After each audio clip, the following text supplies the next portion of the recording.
guys. I'm gonna get going. That's all right with everyone. Can everyone see my screen? I've lost Zoom, so I can't see you. So if somebody could just give me a quick, yeah, that's fine. So I know it's all working. Yeah, I'm here. Fabulous. All right, thank you, David. All right, so hello everyone. Thank you for joining us today. So I'm not going to waffle on too long about who Heated are or what we do, as today is a day about you and technicians. So the reason we wanted to do this event is to kind of just give you a chance to showcase what you do outside of work or whether it's still within your work remit, but it's just a shout about what you're doing, your talented bunch, and let everybody else know what you've got going on in your lives.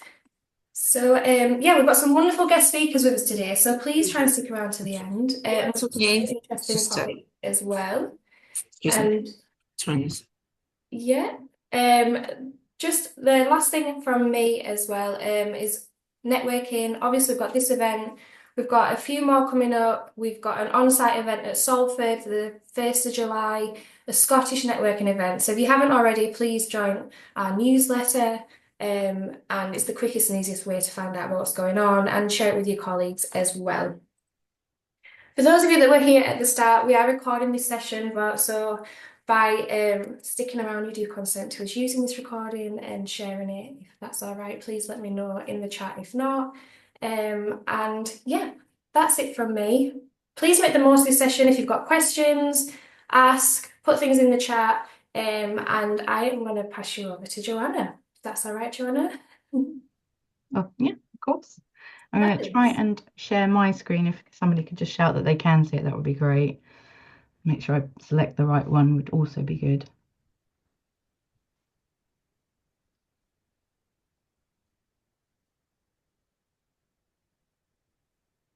Can you see that? Yeah, perfect.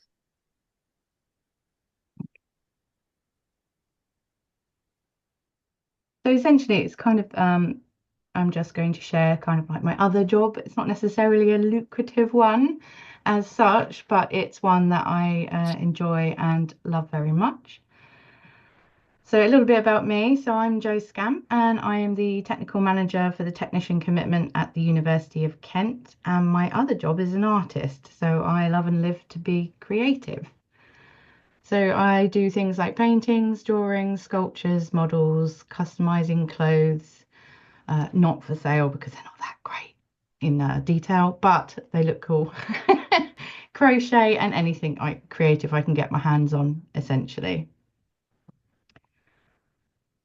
So I was going to briefly show some examples of my work. Two of the paintings shown at the moment were commissions.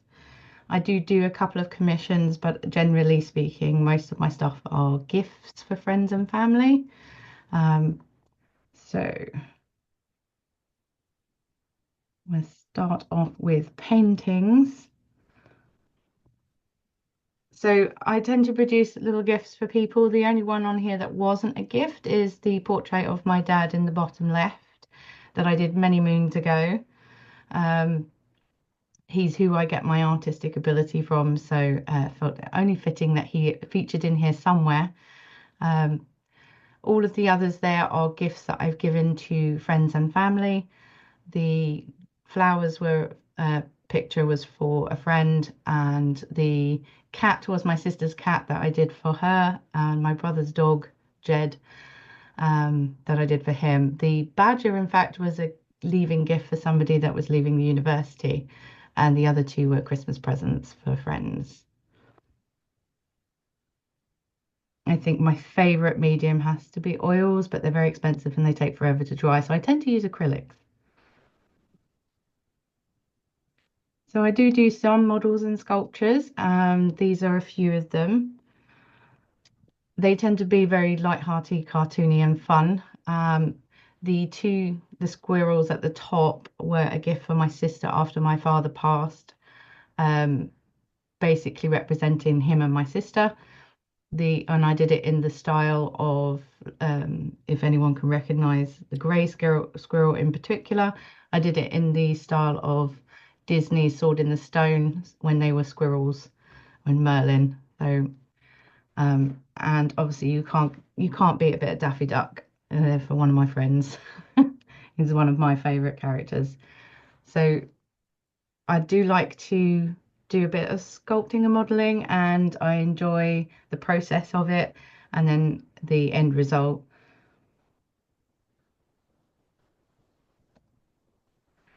I also do a little bit of crochet, thanks to a friend at work who taught me the process of crocheting. I'm not necessarily a traditional crochet person in that I like the weird and wonderful and quirky. So what I produce tends to be non-traditional, and these are some of them.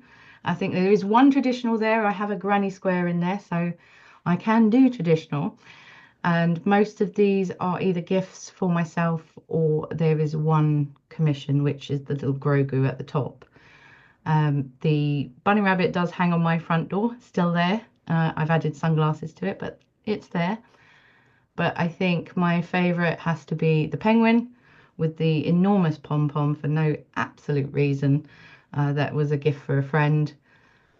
And because I am not great with plants at all, I crocheted myself a plant because I knew that it would survive and still make my office look lovely. So yeah, there was a little practical use, but a little design use in that one. So I do a little bit of customizing of clothing and shoes, um, generally for friends and family. And I even managed for once to do a project for myself, which is very rare. So the little bear at the top is made of my niece's baby clothes that I did for my sister. I didn't know where to put the macrame, so I decided it would just slot in there. But I did manage to get myself or make myself a Nostromo jacket in homage to Alien movies. And then I customized a jacket for my sister and my niece, and also a pair of trainers with 90s Nickelodeon cartoons, which you might recognize, or some of you might. I'm hoping most of you will. And the Goosebumps jacket.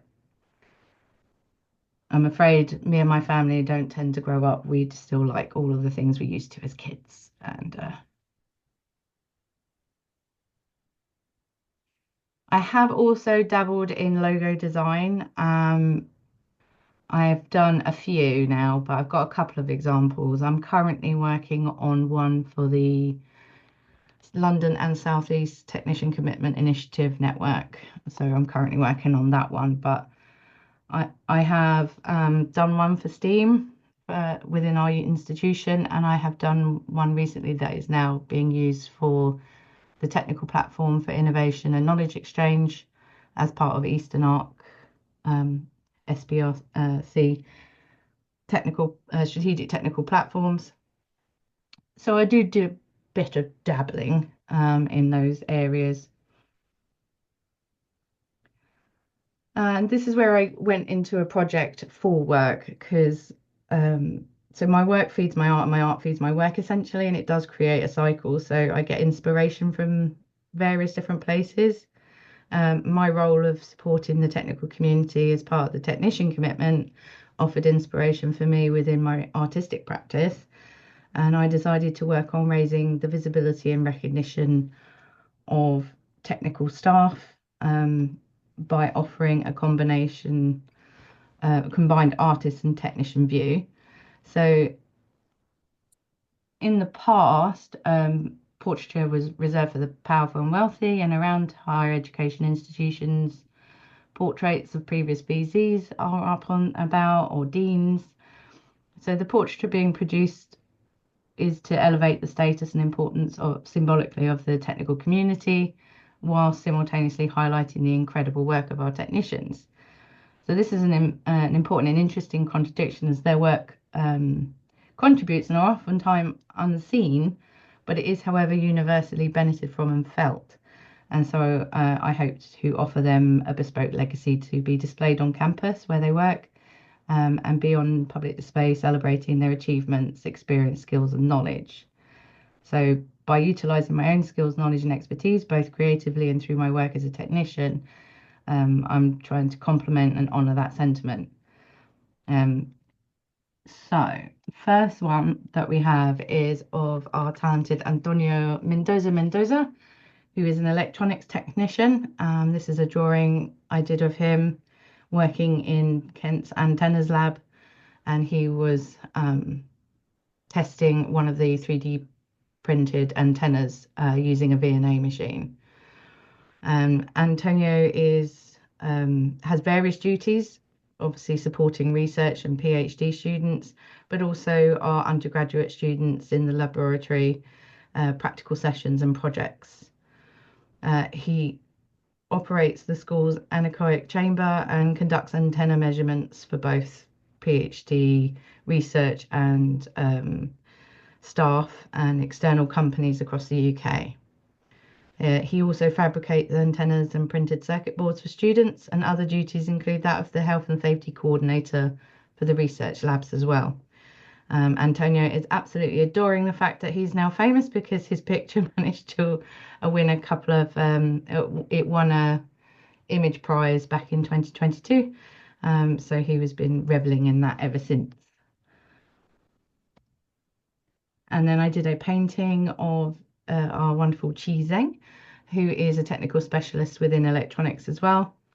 And she's currently been working on lab experiments and projects for students and preparing parts and kits for lab experiments.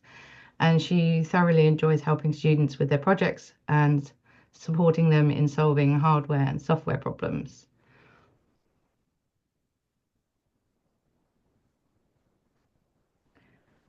And then we have Joe Hill. He is an ex-apprentice, associate technician, and this is a watercolor that I did. He works within mechanical engineering and is cutting up some sheets for student projects.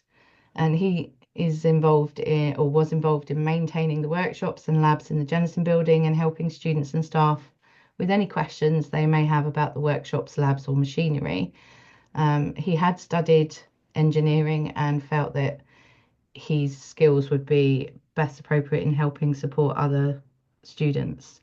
And so he was reveled in the fact of becoming an apprentice.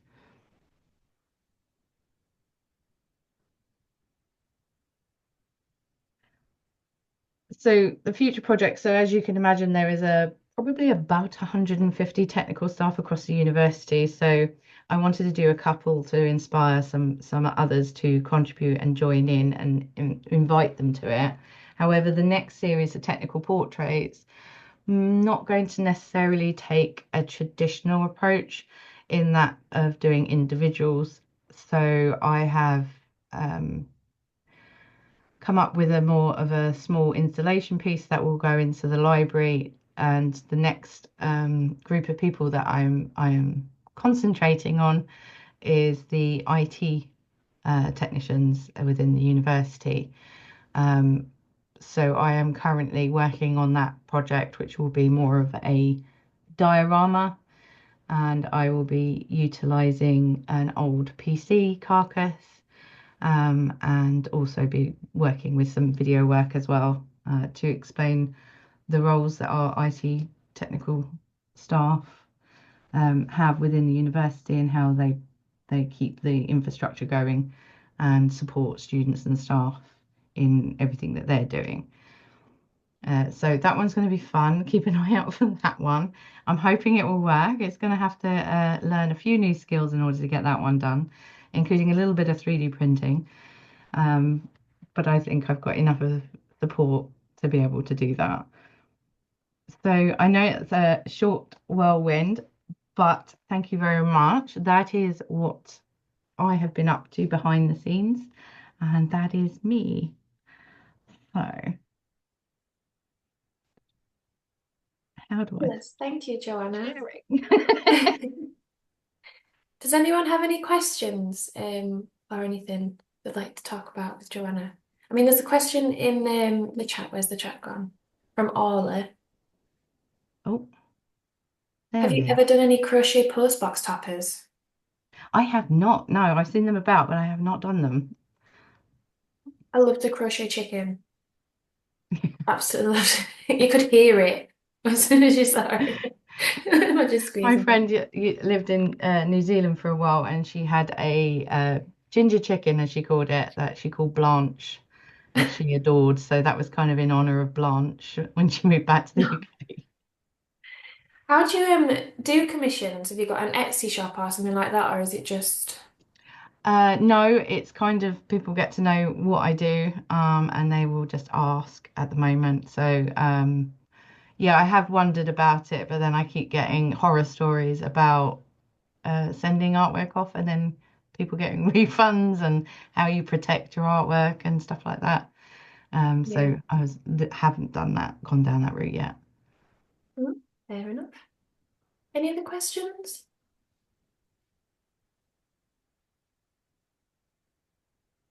Oh, got one in the chat from Angela. What's the biggest thing you've made? Big thing I've made. Um, probably,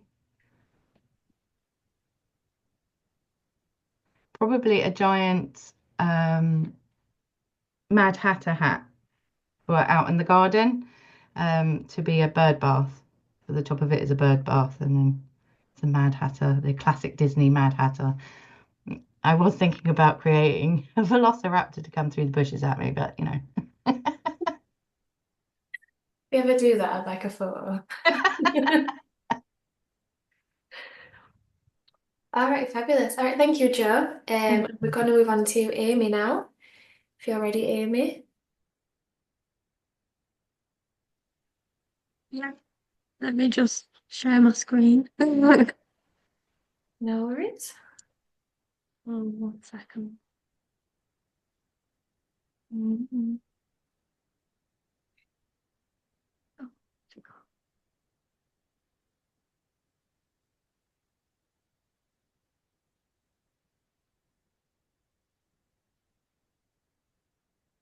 mm. There we go. We can see that. Oh, thank you. Is anything blocking it? When I was testing it last night, the panel, is it all right? There is a panel on it, but Right, there's let a couple. me. How's that? That's better. Still there, but it's only tiny now. Yeah, cool. Thank you. So, my name is Amy. I'm a laboratory technician at the University of Central Lancashire. So, I look after the crime scene, forensics, and anthropology areas. But I'm an anthropologist by trade. Outside of work, I'm doing my PhD part-time. So, I thought I'd give you a little glimpse into what I'm doing today. So, my title of my PhD is A Novel Approach to Analysing Decapitation, the Use of Trauma Analysis for Understanding the Socio-Political Context at the Roman Site of Grain. Um, so, how am I going to do that? So, I do have a quick warning. I have got pictures of archaeological skeletons, and I want to talk a little bit about decapitation, but I'm not going to go into gory details, so don't worry about that. So, my goals for this project is to establish the social identity of the Grain individuals and their lived experience, to comment on the purpose of this site at the Isle of Grain. I'm going to establish the context of these decapitations and use that to comment on the socio-cultural implication of decapitation within Roman Britain. And then I'm going to develop a method using Archean's microscope to analyse decapitation trauma. And I'll introduce you to Archeans in a moment. So, what's the plan? So, this is the big picture overall. So, I'm starting with the osteological analysis. So, I'm looking at the skeletons. I'm creating their biological profiles. So we look at biological sex, age at death, living stature, and then we look at pathology and trauma. So in doing this, we'll identify who's been decapitated and compare between the individuals. Are there any similarities? Did they have same diseases? Are they the same biological sex? Are they the same social group? And then from that, I'm going to develop a method using the Kearns microscope on these individuals, like a pilot. And then we're going to compare this site to similar Roman sites with decapitation and apply the Kearns method. And I'll go into what else we can do in a bit. So let me introduce you to the Isle of Grain, because I know I've mentioned it and I've not introduced it. So excavations took place between 1981 and 1982, and then continued a bit until 1997. And they found skeletal remains. They predicted the period of use between 300 and 350 AD, so it's towards the end of the Roman era. It was located on an Iron Age site. So I have got, there we go, a drawing. And this is what the archaeologists in the 80s, this is what they expected to find. This is what they were going to investigate. But then they found 55 Roman burials with 56 skeletons. And there's no other evidence of Roman activity, settlements of buildings, or other cemeteries on the Isle of Grain. So this was a complete surprise. So where does the Isle of Grain fit in the timeline? So the green line is our predicted period of use, and then the white elements are what's going on in the Roman Empire. So what we can see is Christianity was made legal in the Roman Empire in 1314. And this is reflected in the Isle of Grain because we have a piece of pottery with this Christian symbol on it. We won't have evidence of the emperor visit, but then what's really key to consider is our predicted date of use is off the grave goods. But the end of Roman Britain isn't that far from our end predicted date. So that is something we will be considering in this research. Is the end of use, does it tie in with the end of the Roman period? So where is it in the country? So the Isle of Grain is just off of Kent. And at current, it isn't an island, but back in Roman Britain, it was an isolated island. And it's at a really key point with the Thames above it and the River Medway below it. This is a key point for trade or protecting the coastline from invaders. So there's lots of reasons why they could be there. And because it's so isolated, we need to work out why have they picked that spot. So another thing to consider is deviant burials. So when we say deviant burials, it's anything that doesn't fit the norm within that population. So individuals that are buried different within a cemetery. So this could be decapitated individuals. It could be individuals that are buried lay on the front rather than laid on the back. And this could be for a number of reasons. They could be diseased individuals, they could be criminals, it could be battle, it could be a rushed burial. But the really important thing to remember is that if someone is treated differently in death, it doesn't reflect necessarily how they were living. So that's really important for us to consider in our analysis. So how is deviancy represented at the Isle of Grain? So when they excavated the remains, they found 3 individuals with their heads at the bottom of the grave by their feet. So we've got the 3 drawings and then a picture of individual 37. So you can see the skulls at the bottom and the rest of the skeleton is articulated. So it's as it would have been with the soft tissue on it. So how are we going to look into this? How are we going to analyse this and work out what's going on? Oh, sorry, I've missed a bit. So we need to work out why they were decapitated. So there's multiple reasons, as you probably all may know. It could be used to end someone's life as like a punishment for someone who's committed a crime.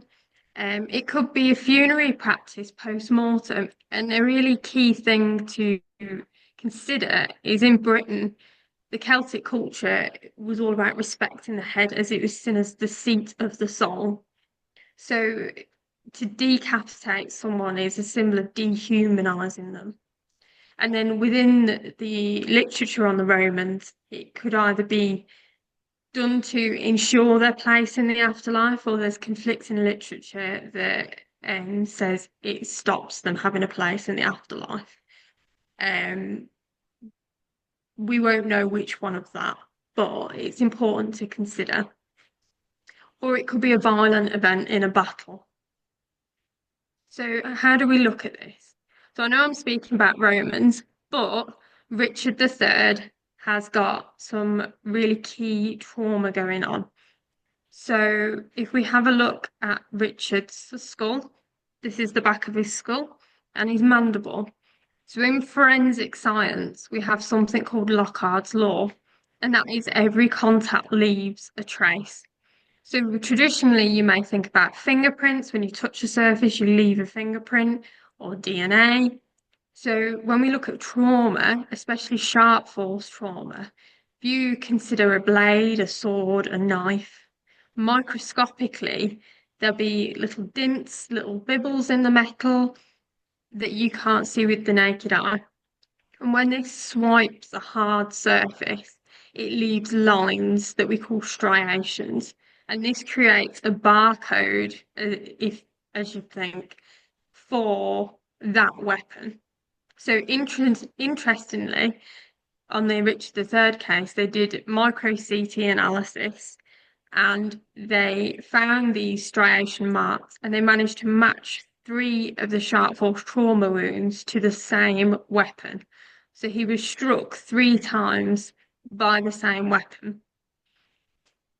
So if we apply this to the decapitations, it'd be interesting to see if the decapitations at Grain were conducted with the same blade or different blades. And then we'd need to look into the social implications of that.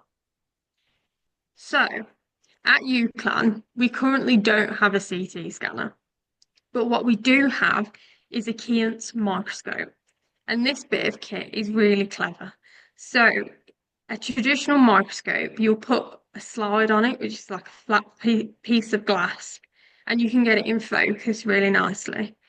But with bones, there is nothing that is flat. So you're never going to get the full surface in focus. So what the Keant's does is it images it at different levels and then it combines it so you have an image of the whole thing in focus. So I've got some nice pictures to show you. This isn't from the Grain Romans, but this is what I've conducted at work. So on the left, we've got its vertebral body and the top layer of bone's been worn away, but we've got some really nice green staining from a copper item within the grave. And that's been imaged. So you'll zoom in really close, take a picture, and then it will go around like the shape of a snail shell, and it will build that picture. And then on the right, we've got, from a Victorian individual, we've got a spinal autopsy. And that line going through it is the saw, where they've started and then they've moved across and then gone all the way through. I've also got, this is a lesion from an individual with tuberculosis. So this is a small area of infection on the inside of a rib, but the Keant's has been able to show us that there's actually 2 layers to this lesion. But it doesn't just take nice pictures. So we've got a heat map style of the depth. So this is a trowel mark nick in a bone. And then it also, you can do cross sections and you can do measurements. So this is a Schmall's node, it's a little dip in a vertebrae. And it's all non-destructive. So it's really useful piece of kit to have. So I thought I'd give you a really brief overview and then show you what I'm doing at current. So at the moment, I'm working my way through the skeletal analysis, and I thought I'd give you a quick run through individual 21. So this is what I get when I get the individual out in the lab. These remains were packaged in the 1980s, and like with all areas, things develop, things change, and how we package human remains has changed. So part of what I'm doing is I'm sorting through the bones. This is when I first pull them out. I'm identifying all the fragments, and then I lay out the individual in what we call anatomical position, as if the person was lay on their back on the table. And you can see this individual is quite fragmented, but it's one of the most complete individuals so far. So this is the grave diagram of individual 21. So my next thing would be to do the inventory, and then I look at conducting the biological profile. So I know this individual is an adult because all the bones are fused, but the methods we'd use to give an age range use elements that are too damaged on this individual. So I need to look into other methods. So what else can we tell? So if we're looking for biological sex, the pelvis is the best place to start. So I've got a picture of a complete pelvis, and then this is what we have of this individual. So what we do have is what we call the greater sciatic notch. So it's that hooked looking shape I've indicated with the blue line. And in males, it's quite narrow. It forms like a candy cane hook. And in females, it's very wide, more like a Mickey Mouse ear. So we can see on this individual, the right one's a bit fragmented, but on the left one, it's quite narrow. What we'd also look at, and what I have used on this individual, is the hip joint. It's called the acetabulum, where the top of your leg bone goes in. On this individual, it's very large, it's very round. And then on the skull, there wasn't much available, but what we do have is where your eyebrows meet, is what we call the glabella. And on this individual, I have a fragment of the glabella, and it's really rugged. It's really pushed out, like we say, the caveman brow. And on the mandible, it was quite squared and quite flared. So this individual is probably male from that, where they're quite robust, everything's quite large. So then we'd look at working out how tall this person was, and we call that stature. So I'm not going to bore you with the maths, but this individual, I was really lucky to have a complete femur. It's quite eroded, but the top and the bottom of it were in good enough condition to get an accurate length on it. So you measure the length with a osteometric board, that's what's in the picture, and that tall silver plate on the right slides back and forth. And then you read off the ruler at the back. So from this equation, I worked out that this individual is between 5'3" and 5'8", and we have that range. So we have that 90% accuracy rate. And then I look at pathology. So this individual had areas. So this bone is the thin bone at the side of your lower leg. On the outside, it's called your fibula. And you can see the little holes clustered together. And when we see this on skeletal remains, it's usually a sign of a small infection that's got between the membrane on the bone and the bone itself. And it just starts eating away at the bone. And then the bone starts repairing itself, and it creates this pattern. So this individual has got this in multiple places. So it shows us there's some sort of infection starting. And then this is on the right, I've got the individual's molars. There were two loose. And you can see the tops are quite flat. we call this attrition, but this is where the top of the tooth is worn down.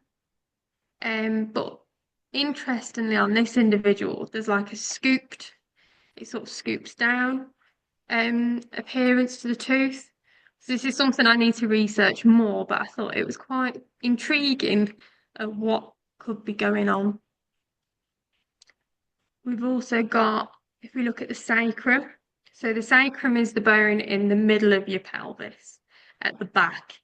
And on the left, I've got one of our plastic casts from the lab just to show you what a semi-normal sacrum would look like.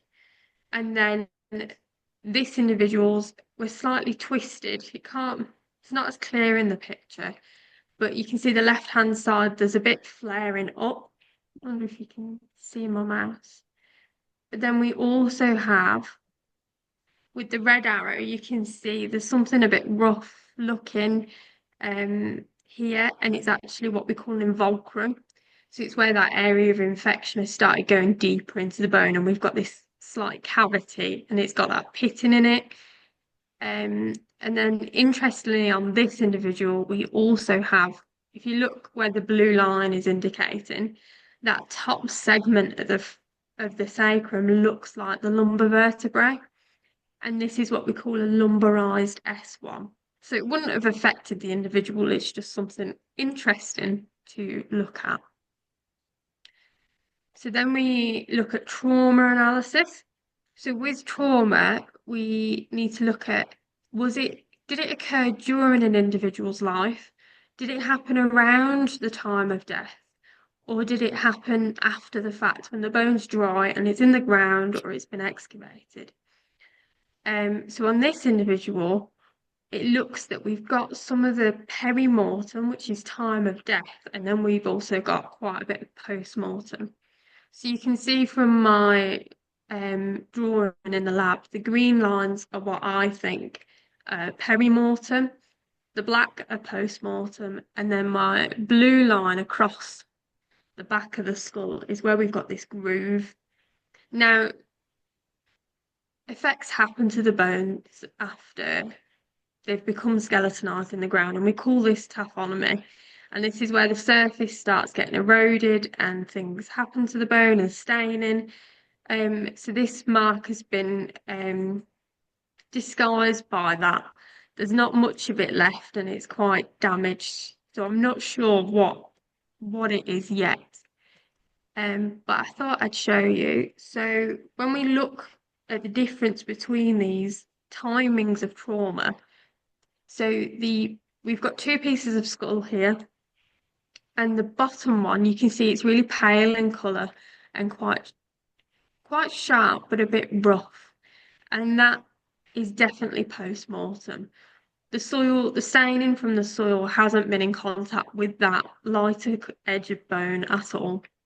But then on the piece above it, we can see the colour of it matches the inner edge of the skull, and it will match the outer edge of the skull.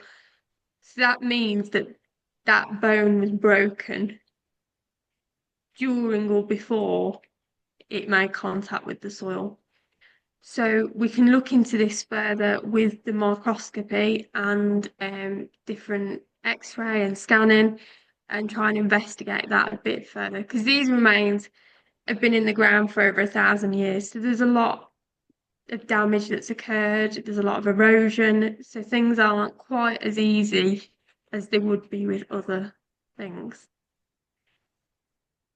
And we've also got, when your neck vertebra, so you've got your top one that attaches to your skull, and that allows you to do the nodding movement, but then when you go down to your second one, you've got something called the odontoid process. It's that bit sticking up. And these two vertebrae allow you to do the no movement. So on this individual, when I looked at the odontoid, you can see this hairline crack, and it is in a circular shape. So this intrigued me, and this is something I need to look into further, but I thought it was interesting to show you. So I need to work out what might have caused that. So that's one individual. And it's really important to comment on the story of that person and give them that story. And we call it an osteobiography. But then we need to combine the stories to comment on the population. And then from that, we can look at how they fit in or differ to Roman Britain. So my analysis I'm compiling, I'm doing a full inventory, and this includes commenting on the completeness of each bone, and looking at the preservation level. And then I'm collating this biological profile and recording what methods I've used. And then when I look at the end, when I've gone through everyone, I'll see where I've got gaps, and then I'll need to look for other methods that might help fill that gap in that information. We can also look at, we've sent off some bones for DNA analysis. We can also look at isotope, which helps you look at if the individual has moved around in their lifetime. We will be doing the Keant's microscopy, and we can look at X-ray and CT at other institutions. So there's options to compile different areas of science to help comment on these people and tell their stories. So thank you, and I hope it was okay. And I'm happy if you've got any questions.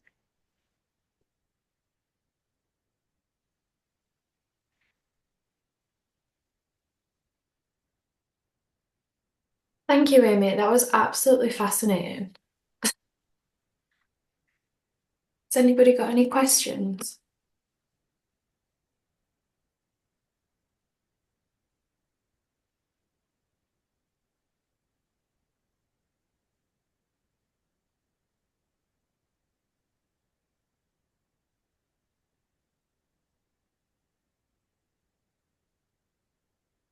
We've got one from Sam in the chat. What made you decide to do this subject area?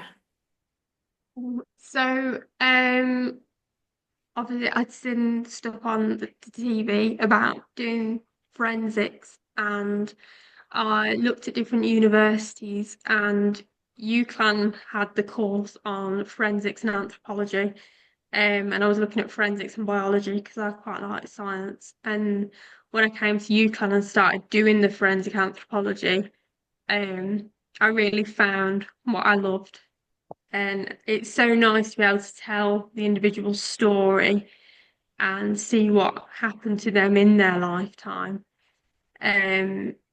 So yeah, and then I did my master's, and then I got a job at UConn and started my PhD. So I'm going more down the archaeology route and looking at the social, what you can tell from their skeletons and the populations. And yeah, it's really interesting. It's really nice to be able to look into the story side of it and apply the science. So yeah, thank you. Got a couple more questions as well. So one from Joanna. Do you not need a CT scanner as you have access to the piece of equipment? So yes, so the Keans can't see inside the bone, so beneath the top layer.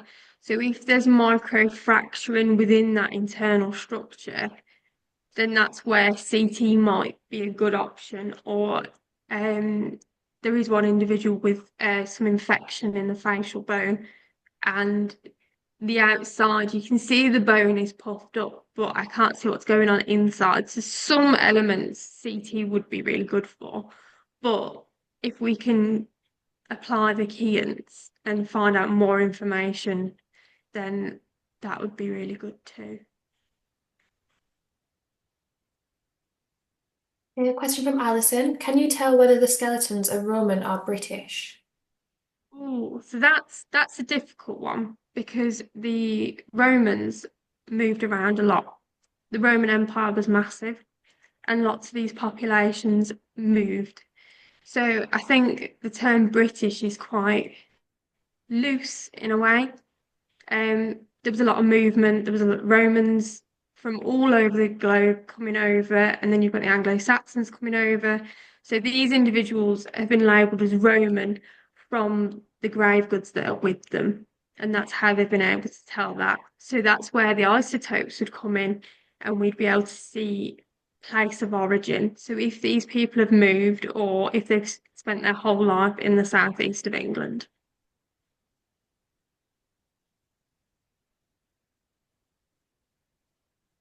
Could I ask what's the oldest skeleton you've worked on so far?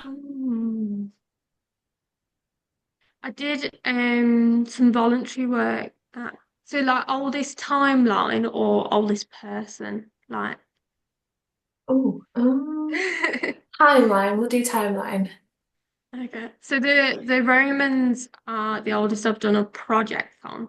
My master's was on some Anglo-Saxon individuals from around 600 AD.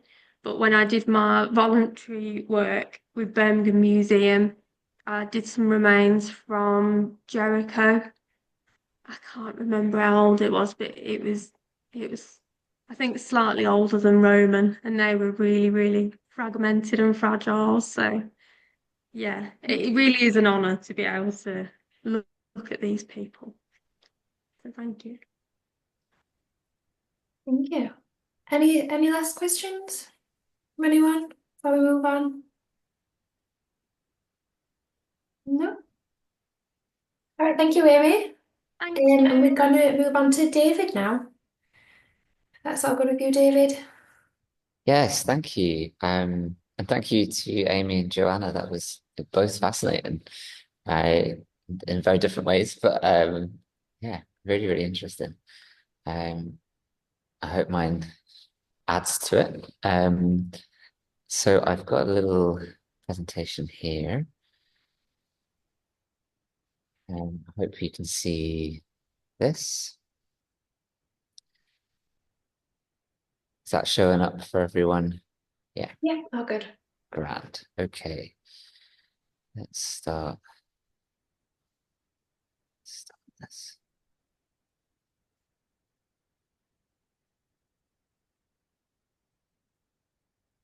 Okay, so yeah, I'm a technician here at the Glasgow School of Art. So um, I've just nipped next door to an adjacent room, but it's a bit quieter in here.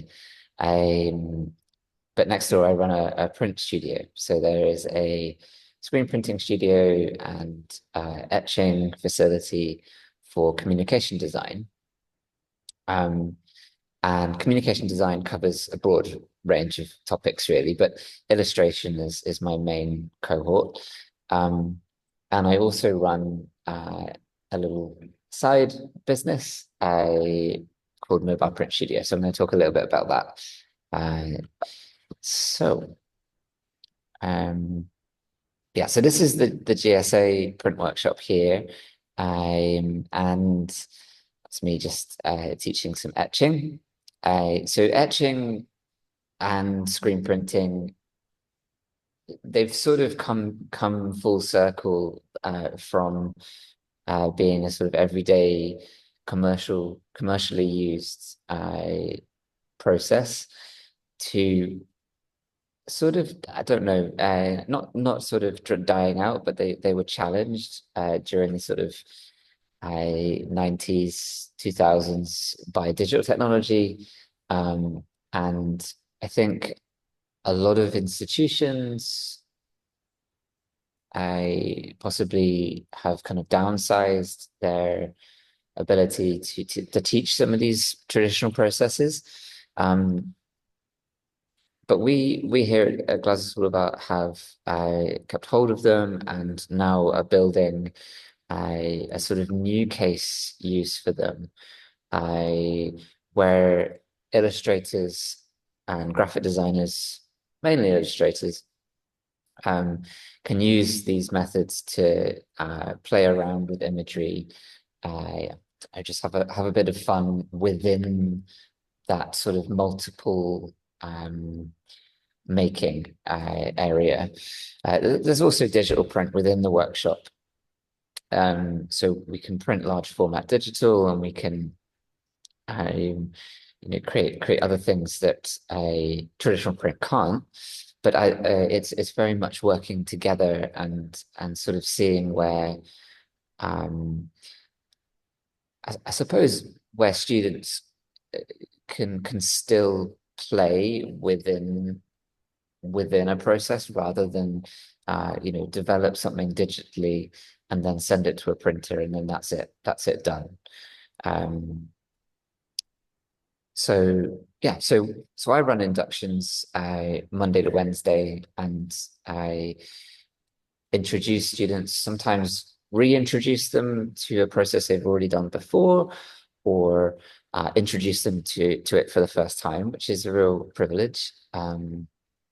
Because it's a really lovely process, but all of these traditional processes have their own individual qualities.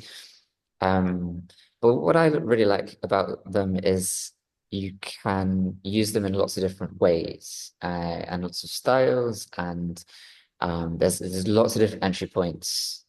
So depending on how the student wants to work and what project they have, we can probably use some of these techniques to explore image making. So that's that. Communication design, I just want to kind of explain a little bit about that. We've got illustration students, but we've also got graphic design students, and then lens-based media as well. Students start off first and second year as a broad program, and we start them off, from that first year with printmaking.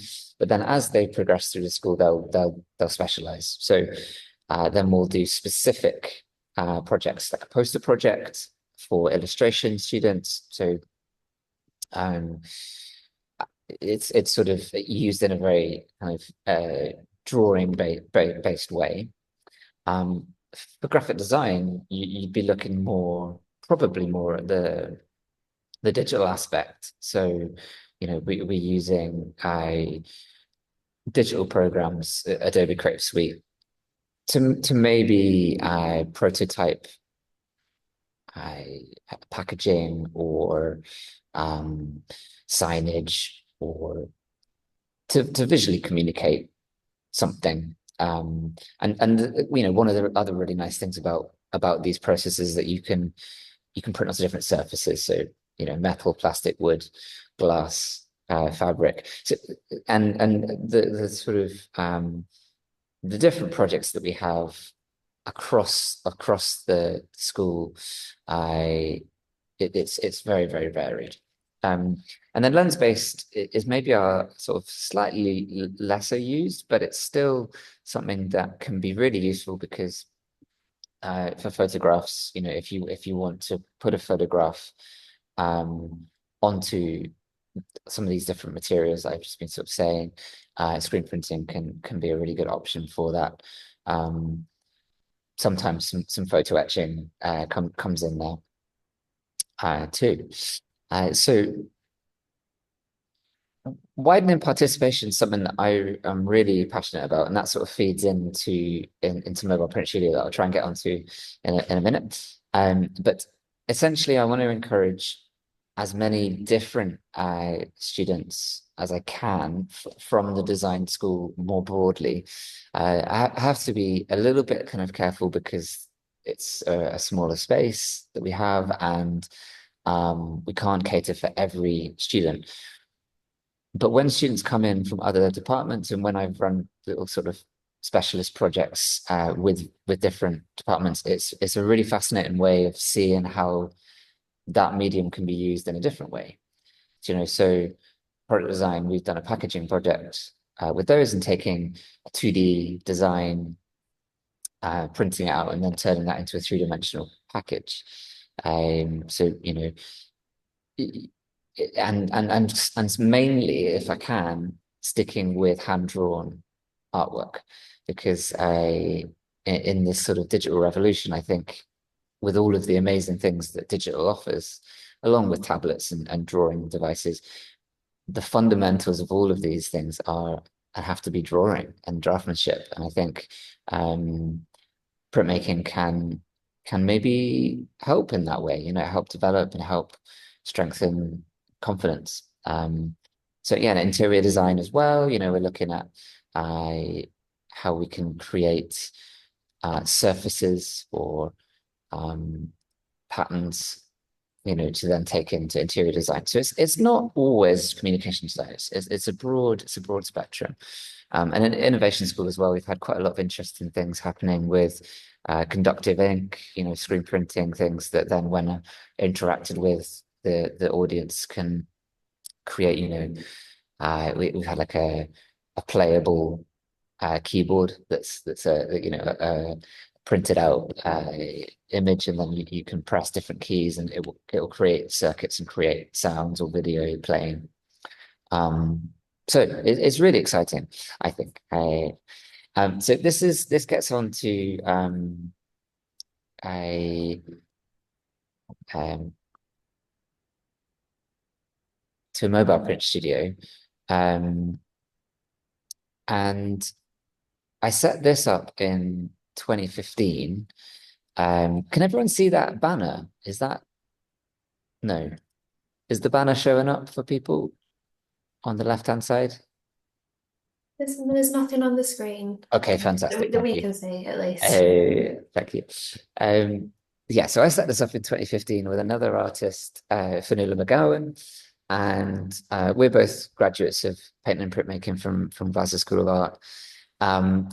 And this is me on a bike trailer. I can't drive, so my sort of idea was to pack everything that I could into a bike trailer and take it around Glasgow, and teach printmaking and bring printmaking to communities and schools and people who might not have really had the chance to try it, because let's face it, it's quite niche still. It's quite expensive if you want to try it, and it's quite daunting. There's big presses, big equipment, industrial processes, a lot of these things, and it all stems from industry. So there was a lot of secrecy around these processes, which is understandable and unionized and protect jobs. But now I think it's very important that we share those techniques to keep them alive. So that's my sort of passion project. And yeah, we do screen printing. Over the 10 years, this is our 10th year. I can't really believe that, but it's 10 years since I started this. And we do screen printing, so we keep things quite small, so it's easy for me to carry, but also to make it less sort of intimidating for the participants. So keep things small, hand cut paper stencils, which is where the art form started. Really, really early forms of stencil based art go back to I think really caveman, with a hand against a wall, and you blow pigment against it. That is a stencil. And this idea of creating a stencil and reproducing an image is very, very old. So we take it right back to the basics. But we can also pre-expose screens and work with more complicated designs, and allow youngsters to get their hands on a squeegee and pull a print. So we've had as young as 5. To be honest, we've had as young as sort of 4, I think, being supported by their parents to pull a print. And that for me is such an important moment and such a precious moment to share, because I remember my first screen print, and it's a magic process. So I'm very, very lucky to sort of to pass that on. Dry point etching, again, very, very basic. You're scratching into a surface to reproduce a design by transferring ink. Wherever your scratches are, the ink will stick, and then you can transfer your design through a press. And where possible, we keep things pretty basic. So we use if budgets are a problem with schools, we use oat milk cartons, recycled Tetra Pak, instead of really nice copper, which is traditional. And we use pasta presses instead of etching presses. And we sort of just did one recently where we did a CPD development course with some teachers and gave out pasta presses that we'd managed to be donated and collected from our community of supporters. And so then they can carry on, hopefully in their schools and promote this way of working. And then woodcut. So again, really old form of reproducing an image, and sort of opposite in process to your etching. Etching, you're scratching into the surface, and that is where you trap your ink. With relief printing, it's the opposite. You're carving away the areas you don't want to print, and you're rolling ink onto the surface or wooden block, and then transferring a design that way. But what I really love about woodcut, well, actually, what I love about all of these processes is they actually, I think they appeal and they can be understood by people who are maybe more technically minded rather than traditionally artistically minded, or at least that's what I've experienced, is that you can maybe give people a set of these little chisels and they're sort of like, oh yeah, I'm familiar with these, I know how these work, because they were used to woodworking, and it's a way into a whole new playground that they might not have experienced before, or maybe not even considered. So it's also very meditative, and that's something that I think is across the board. We need more things, more activities in society now that will help us switch off and sort of access a different part of our brains. And I think I do, I'm proud to say that I help a little bit with public workshops. I think mostly people enjoy our classes for the knowledge that they gain and the prints they make, but also the kind of few hours of calm that we give them in a quite a sort of busy modern world. And it always fascinates me when I go around the groups of 10 participants, the different jobs that are there, and different backgrounds, and that really keeps me going, because it's one thing teaching within an art school, and it's such a privilege to be able to do that, but it's another thing bringing these processes to the wider public. And for me, it's all about creating opportunities. So I'm very happy and this is again a really big passion of mine, to be able to create jobs. And so Tintin here is an illustrator who has come through the print workshop at GSA. So is Olivia, and so is Esky. Oh, sorry. Oh no, that way. Essentially what I like to do is offer them freelance positions so that they can learn how to teach technical processes and hopefully get on that ladder to becoming a technician if they would like to become one. I think it can be a hard path to navigate, from graduating and juggling, being a freelance illustrator, and very successful freelance illustrators. But also they need other stable forms of income. So I'm really happy to say that we've worked with all of these people. And it also it gives them another flavor, because I'm a fine art background, so I use print in a specific way. Tintin and Olivia, Esgy, Santiago, they're all illustrators and designers, so they use it in a very different way. And I think that's something that starts another conversation with the public, which I think is really great. Yeah, and then this is a little workshop we did at a local gallery called Tramway, and it was a print shop. So we teamed up with the case room here and ran some participatory workshops, and yeah, it's just so much fun. And yeah, circular community. I think this is the way I try and understand my life and sort of what I do, because there's so many different aspects to it, and I'm always running around. Well, it feels like I'm running around, sort of putting on different hats and trying to, but it's all part of this circular community that I'm trying to juggle really, and use my position, my privileged position, to help others do the same. So before art school, you know, empower people to try these techniques and hopefully try maybe go down and explore a community, a creative career pathway. So tomorrow night I'll be going to a youth group in Mary Hill. I'm working with a youth group there to print t-shirts. We've like last week we drew out designs, and I've put them on screens, and then I'll take them down there and we'll print them.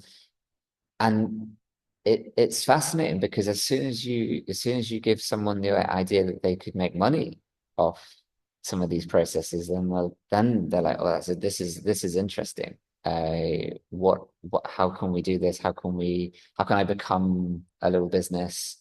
So I talk about a lot of things there, and I talk about how I've become a little business and some of the things that I had to navigate. Didn't have a clue how to do that. So I try and give advice if I can. And then during art school, you know, develop skills, solidify knowledge, build connections, be a helping hand into this institution, into this bubble, because I think quite a lot of times it feels like this impenetrable, opaque world that is for some people, and for me, it's for everyone, and it should be open to everyone. And we need people from all backgrounds to enrichen that community. And then after art school, as I just said, you know, provide jobs and use my position to help others gain experience that then maybe would help them gain future employment, or I don't know, explore other options they hadn't even thought about. You know, a lot of times people haven't even considered themselves to be educators, but as soon as they start teaching and sort of explaining technical processes, you can see how much they enjoy it and how natural they are at it. And that gives me a lot of joy. So this is my this is my little team. Well, actually, there's a few others. Ralph and Santiago aren't in that photo, but this was an interesting project. We got hired by Jack Daniels to work with a lot of their bartenders, and we printed tote bags and posters and things. And this is how I sort of balance the business. I get hired by bigger brands and use that profit to help small communities that don't have this bigger budget, and schools that have next to no budget. So it's sort of this balancing act of doing work that is you know, still fulfilling, but is maybe not accessing the community that the participants that I originally envisaged, but it then helps support the rest of the business. And this is just a little quote that I wanted to put in because I was amazingly lucky. I am from a council estate. I'm from a state school background, despite the accent. And I was very, very privileged because we had, at that time, it was an art school, it was Wheatley Park School in Oxford, and we had an specialist art status. We had a screen print room with a technician. So Valeska helped me and really put me on the path to art school alongside James Green, who was the art teacher there at the time. And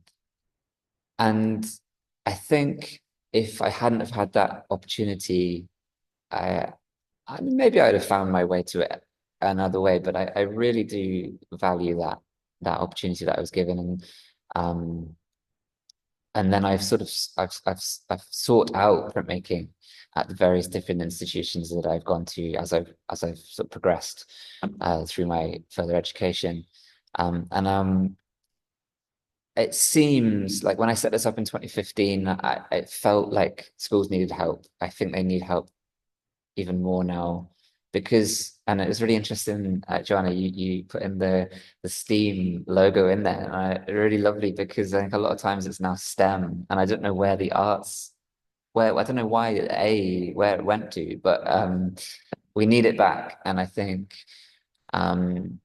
And it's really interesting, this relationship between technology and arts, and we're technical, we're technicians, and I love the fact that we've got very varied array of technicians here, and I want to bring those two together, like science and technology. A lot of printmaking is I don't understand the science behind it. And I would love to be able to team up with a scientist and be able to explain how a photosensitive screen works, or things like that. So that's my passion. And yeah, thanks for your attention. I don't know how long I was waffling on there, but if you have any questions, please let me know. And that's my details there. And get in touch if you want to work with us. We travel. We we come to you.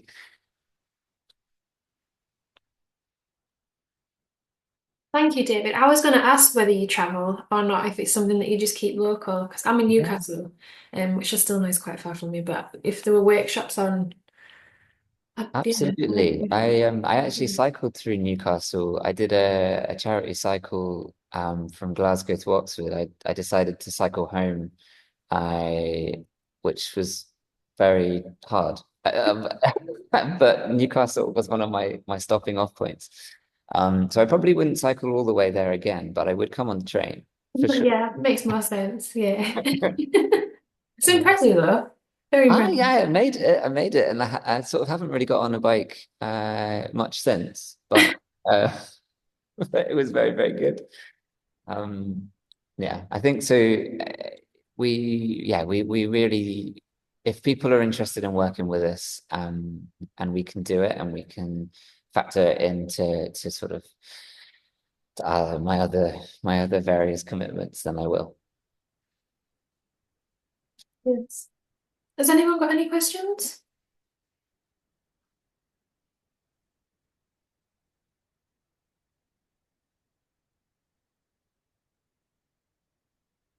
If it's all right with everyone, what I'll do as well after this is I'll send this recording and wrap up out, and then if I include the speaker's emails, just in case anything pops up afterwards, is that okay? Great stuff. All right, thank you, David. And yeah, we're going to move on to our final speaker, Alex. I think I've made you a co-host. I have.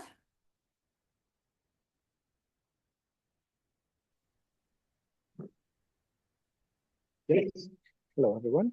Can everybody hear me?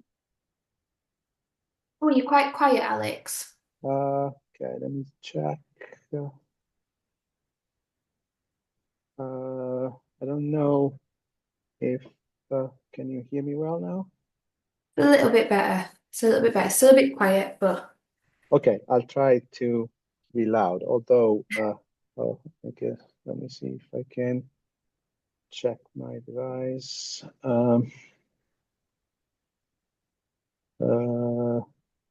Everything seems to be fine.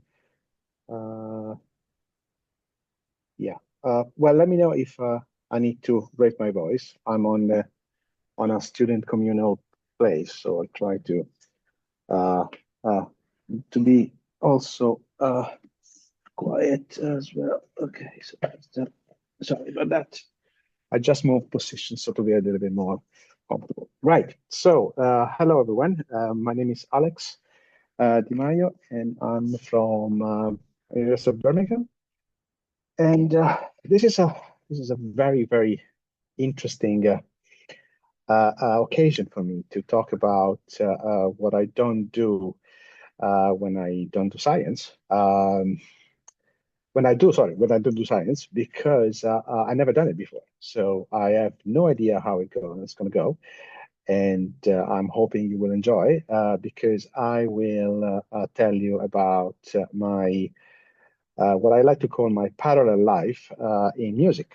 So I'm a musician, and I've been playing for many years, and I have. I'm hoping that will work. I have some video clips of my music, most recently, of course, because actually, funny enough, I realized that I don't have a lot of digital media from back in the day. So I didn't have any printed photo scanned with me. So I'm just going to rely on some logos and stuff. Anyways, let's crack on. I'm going to share my screen.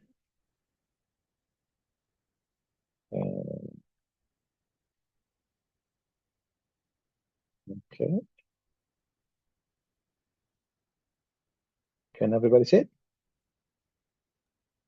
Yeah. Okay, Okay. perfect.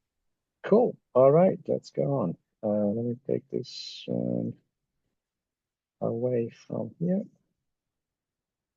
Okay, so please feel free to interrupt me. I want to have this one as very interactive as possible. So I give it the title as If Science Goes Wrong, because when back in college with my roommates, we used to say, okay, what if after we graduate, nothing happens? I mean, and sometimes we say, okay, well, I'm gonna go cruising in the ocean, or I'm gonna go making meals for whatever. And I said, well, might as well playing. I mean, why not? So this is what I actually do. So it's a live microscopy. So I run a facility at the University of Birmingham. But this is also what I do on Sundays or um, whenever there is an opportunity. So I just want to introduce myself a little bit, just to give you the whole picture. And as I said, I work at the University of Birmingham in a microscopy facility, so I deal with microscopes every single day. I'm in charge of one of the sections of the microscopy facility in Birmingham, specifically the light microscopy facility at the College of Medicine and Health. And I got here after a long time of traveling back and forth. So originally, I'm from Italy, from a tiny town, from a town right in the middle of the boot.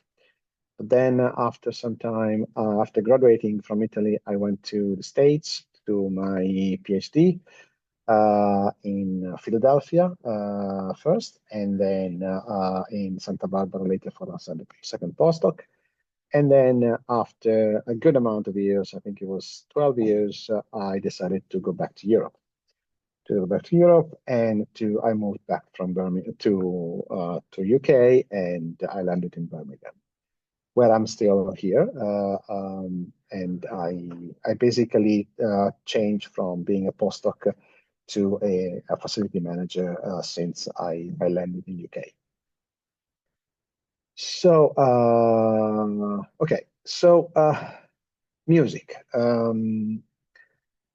I've been in music since I was a kid. In music, meaning that my dad used to listen to lots of records first, and then CD later. And I remember I used to be next to him, listening to songs, to music, and so on and so forth. And then my mom decided to enroll me into a piano school, and I started to learn piano when I was in primary school. And after that, I started to consider the conservatoire path. My mom, of course, was considering to give me this opportunity. However, the conservatoire, together with secondary school, was really hard, and I decided to drop the conservatoire to keep playing music, of course, but not at that level, and pursue my studies in secondary school, graduating and going to college and blah blah blah. So the science path started fairly early. Was passionate about marine science and marine biology, And then working with microscopes led me to, again, a different path to deal with microscopes every day. But at the same time, since I left the conservatoire, I decided I wanted still to play music. I really liked it.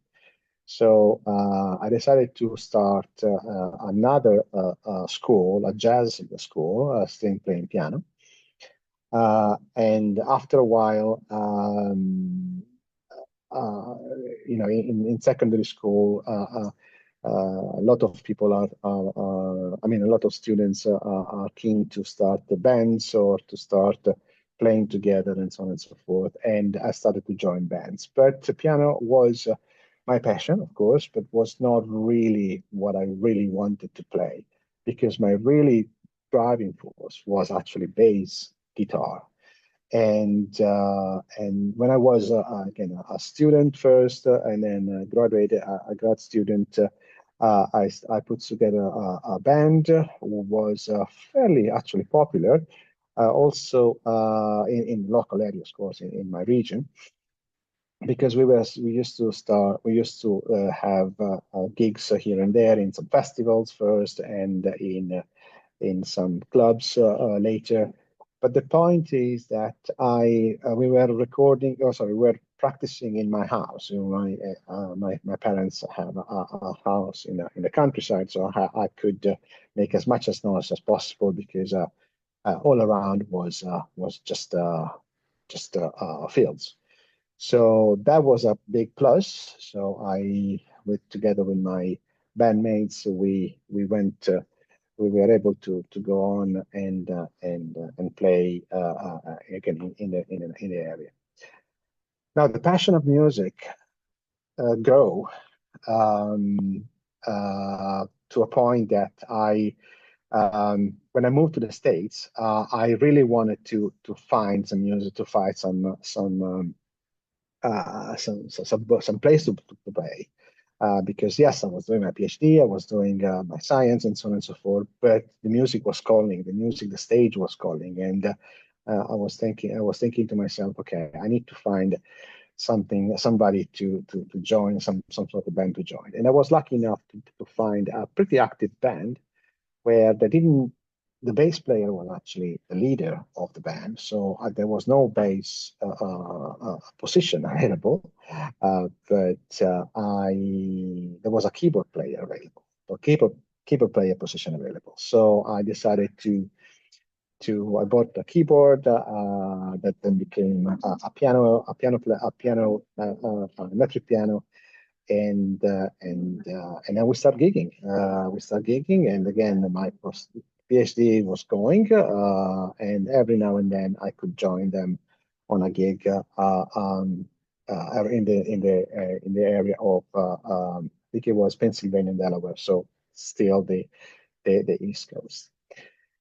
Now, what was I playing? So I said before that I started a jazz school. Jazz was my favorite type of music, but all of a sudden, thanks to my brother, actually, I discovered the ska music and the reggae music, and I said, "Oh, this is actually interesting." And I tried to merge the two things, jazz and ska, which is a little bit. It might sound a little weird, but actually, uh, the music sounds actually quite okay. So being a little bit of experience in jazz and zero experience in ska, this band was actually a ska band, and I was able to, enter to this really cool world of ska and reggae musicians. And I kept going. Actually, I kept going throughout my American experience in this band mainly, and then when I moved to California, I was just playing by myself or playing with the neighbors or so on and so forth. Why? Because at that time when I was in California, the family was growing, so I had my first kid, and then the second kid, and then there was no time for music. So I was just jamming with the neighbors every now and then, just to keep up with the Um, I will get to some videos soon, but landing to UK, I found, I don't know if any of you are actually into music or into ska or reggae, but I found out that the American ska is different from the UK ska. So I found some people, I met some people that were playing this type of music, and I started to join here and there, jamming a bit. But then after, I think it was probably 4 years after joining, after landing in UK, I start my own first band, which was this one here. It's called Jabezi. Jabezi stands for, it's basically actually the combination of all the letters, the first letter of each name of the band members. And this was actually quite good because we could actually perform in clubs. This is, if somebody knows, this is, sorry. This is one of a famous venue in Birmingham. It's called the Night Owl. But we were actually lucky enough to have the time to record the first album ever. So that was actually quite exciting. And this picture actually show the seven of us in the recording studio after a long day of recording. And by the way, within this group of people, guess what? Two are scientists. So this guy here and this lady here are actually scientists. So colleagues of mine that were sharing the same institution. Whereas others are different professionals. One is a teacher, two actually are teachers, and one is a builder, and so on and so forth. So various mix of people, pretty much on my same age. So I sharing the same needs, the same family needs, and so on and so forth, but still cutting some time for music. So let's go into details. So I'm not gonna play the full song. I'm just gonna give you a hint, if I may, and then I'll carry on. Again, apologies. I've never done this one before, so I've no idea how to deal with this. But yeah, let's go. And please let me know if you don't hear it. Okay, that should actually play, and it's not. Okay.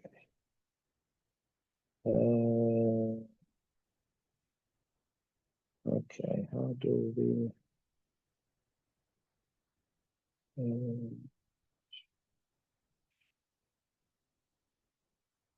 I'm just trying to see audio headsets.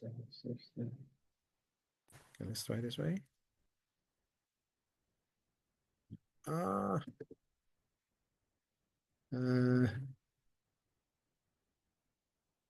Sorry, I again never. How do I do this now? Audio, separate devices, me. Okay, apologies. I'll try to, let me check something. Can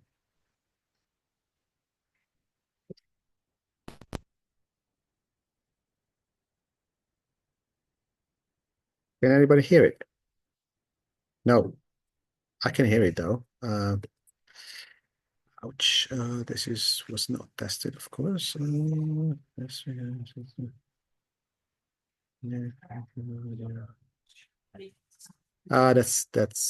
a pity. Anybody know how to have the music streaming into the presentation?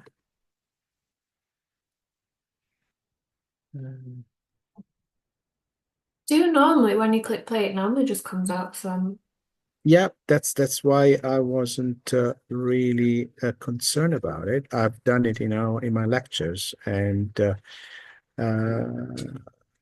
is there any settings on? Oh boy. I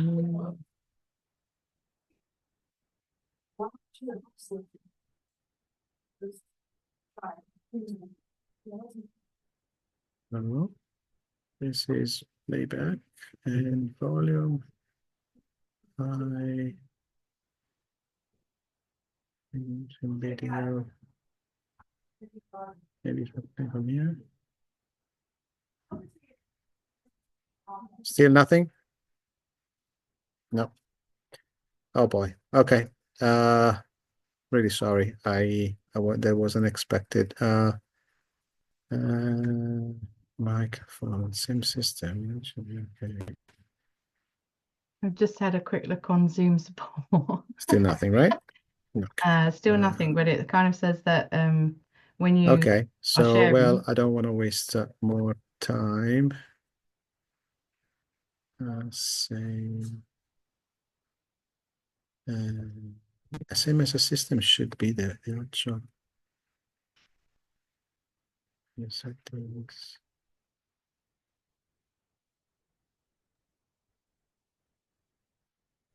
And then send your slides out after, Alex, as well, if that's all right. Say it again. We can send the slides out after as well. Okay. So Yeah. people Yeah. Okay. get a chance to hear it. Okay. Perfect. I'll send some links. Yeah. Sorry about that. Hopefully that's okay. Just the last thing, just to share computer audio. No.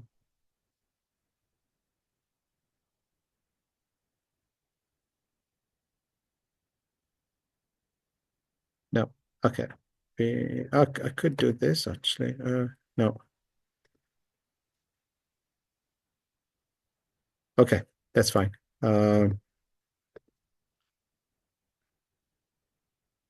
Share sound. Okay, maybe this is fix the problem. Maybe otherwise we'll go in. Okay. Okay.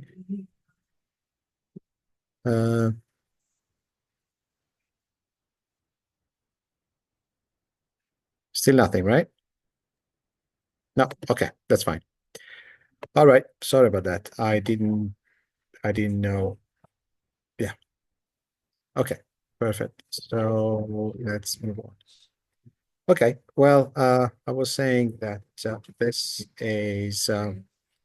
was my very own first band, and actually that was a lot of fun because, as I said, I was able to record my very first album, and with 5 songs, still nothing, and old-fashioned way, just to get the CD printed at home, the cover printed at home, so everything was handmade. The logo and the business cards were created by myself with some graphic skills and so on and so forth. So that was actually quite fun. But then, of course, as everything, things come to an end. People have different needs. People have different life needs, and so we moved on with a different type of band, keeping some of the members of the band, and then we went to a more less ska and jazz, but more to a funk, more to one of those bands called function band, where we used to play for functions, for some weddings or some events, as well as some pubs and some other things. Unfortunately, this is also probably not working, but could give a little bit of a hint of the video and the fun that we're actually having during playing. Okay, so in the meantime, of course, science was going on. I mean, I was employed here at the university. I was doing my job as a facility manager, and in the night or in the evenings, maybe going for a practice session every week, and then maybe getting a gig every month or so. But right after this experience, I was quite lucky actually to be introduced to a community band. Now, community bands are bands that are actually open to anybody with some music skills. And when I joined this fantastic family of people made of younger and less younger musicians that have shared pretty much the same type of need of life, in a sense. I mean, everybody are professionals, or somebody's it's retired. Most of them have a family, but everybody are not professional. Nobody's a professional musician, so nobody is really super skilled that would stand up and make the difference. So everybody are on the same level. And this was actually really, really nice, because that gave me the opportunity to move to what I actually really wanted to do in a long time. So learning the double bass. So I've been using, as I mentioned before, I was trained with piano. Then I moved to electric bass, play in different bands, electric bass. But then finally I was somehow fulfilling one of my little dreams, that was learning the double bass. And this band was actually again, I played the video just for the for the sake of having it. But it was a big band, a jazz big band. So I used to play playing double bass, and this band is actually very well known in Birmingham, to the point that every single month would have a possibility to play in one of the most prestigious venues in town, which is the Symphony Hall. I mean, not of course the main room, one of the side rooms. I don't know if anybody knows know the place, but and this was actually quite prestigious. So the possibility to learn double bass, to play jazz in a good venue, was actually ticking pretty much all the boxes, actually, and I was very, very pleased.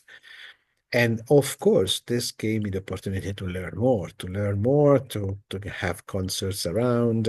Of course, it's difficult to place a 30 plus members big band, so the concerts were really, really literally once a month for most of the time. But it was actually good to experience venues that were actually not quite inaccessible for me as a unknown player in town. I don't want to keep a lot of people caught in this talk, but I just want to scroll quickly to the current project that I'm working at the moment. There are two different current projects or bands that are actually quite important for me at the moment. One is this group of fellows that are actually it's quite not updated because many people left, but this band called Draw, so this project is actually a original project. So again, former scientist, teacher, and two teachers and other professionals got together many years ago to write their own songs. And when I joined this band, I was asked to play the double bass and the electric bass to provide a lot of provide the input from my side, from the bass perspective into their music. And now we are actually in process to record their own first album in a very professional way. So we are not gigging anymore around. We're just spending our 2.5 hours a week on a Thursday night in studio to record the album that will be hopefully released next September, October, I want to say, something like this. So very exciting moment, a very exciting time. And this is thanks to the fact that I was able to join a group of fantastic people that found my skills important for them. It's quite an impressive achievement for me. This is a second and last a second project that I'm involved with currently, and but it's a very much smaller. It's a trio. It's a trio composed by the same drummer as we said before, but with a very talented piano player. Now with this trio, we are actually playing our own interpretation of many different type of songs. From pop song to ska song to jazz songs to any sort of music that we like and we want to interpret in our way. We have a resident gig the second Sunday of the month in one of the bars in Birmingham, and we usually play randomly either in weddings or in bars, depending on where we find. And the beauty of this is that it's one of those projects where I actually can actually okay.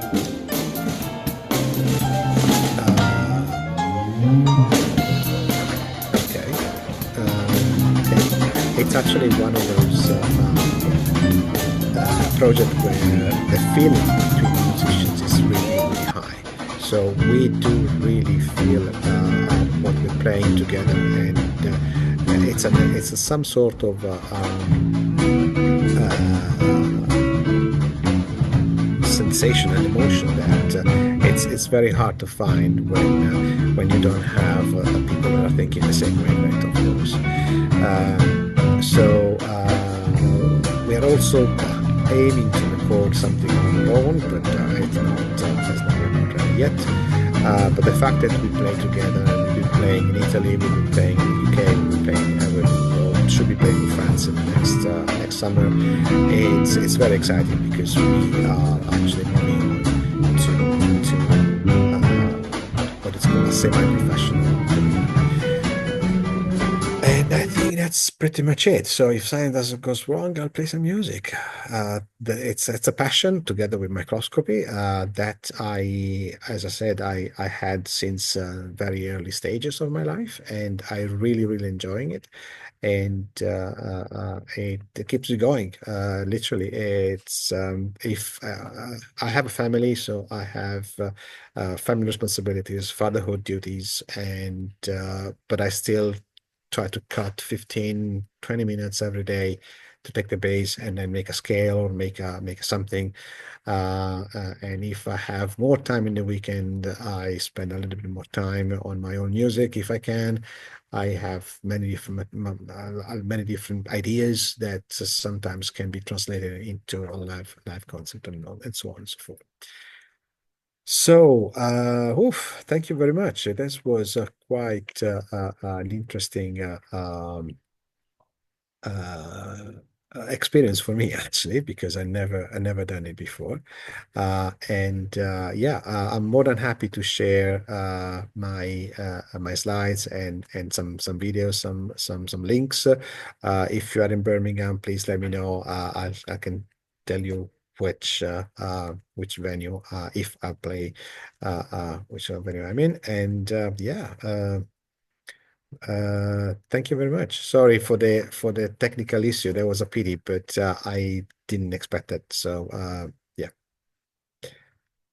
Thank you, Alex. We got sound in the end. We didn't manage to hear most of the rest of the videos. Sounded fabulous. Say it again, sorry. We got sound after the first slide didn't work, but after that all the videos worked, so we managed to hear it. Oh, okay. It Okay. sounded fabulous. That's That was really that's good. interesting. All right, cool. Well, I'm glad to hear that. I didn't have any I didn't read any chat or anything if somebody put some videos. You've got a question. Where's it gone? Let's have a look. From Orla. Festival photo of Moseley Folk Festival is one of the photos from there. Yes. We joined the Mostly Jazz Fest for 2 years with the big band. That was I think it's probably one of the highlight of the entire band because they have a connection with the music scene in Birmingham, and we got lucky to get a spot in there. And by the way, I didn't mention this, which is probably running into your mind. I don't make a lot of money on this. I did the math and I probably got 600 quid in last year just playing around, which Not is an bad. As a musician, it's not bad. yeah, I mean it gives me the excuses to buy extra gear if I want to. But the Note Benders is a community band and they don't get any money. We don't get any money. It's just a charity. The other bands, depending on where we're playing, if of course if we play to a wedding, we get some money. If we play to a bar, we get a little bit of money. But again, it's no money involved at all. I'm happy to play for free as long as I can play, and as long as it's around the corner. If I need to travel half an hour, I may ask you for a drink or a sandwich at some point. I think you've got another question from Sam, who has Yeah. asked, who has been your biggest influence with musical artists? Oh, that's a really tough choice, tough question because been uh, um, I've been involved or I've been tasting a different type of music, so I can I would probably need to go back to my early years where I was listening a lot and piano players like Keith Jarrett or Brad Meldau are the most influential potentially. But that was from the piano side. And by the way, I didn't mention that I didn't completely abandon the piano. The piano was the foundations. The piano was a tool to learn music. But then I kept the piano playing. At home, I have two pianos in a sense. I have one electric piano, two electric pianos, but a different type of section. Anyways, but I keep playing. I play with my kids. And I use the piano notion or the piano influence to learn the bass because I learned the bass by myself. Well, yes, pretty much the bass. So the conservatoire initially gave me the input. And musically speaking, the piano players that got mostly influenced by was those two that I said, and plus other bass players like Marcus Miller and Jack Pastorius. Interesting. All right, any more questions for Alex?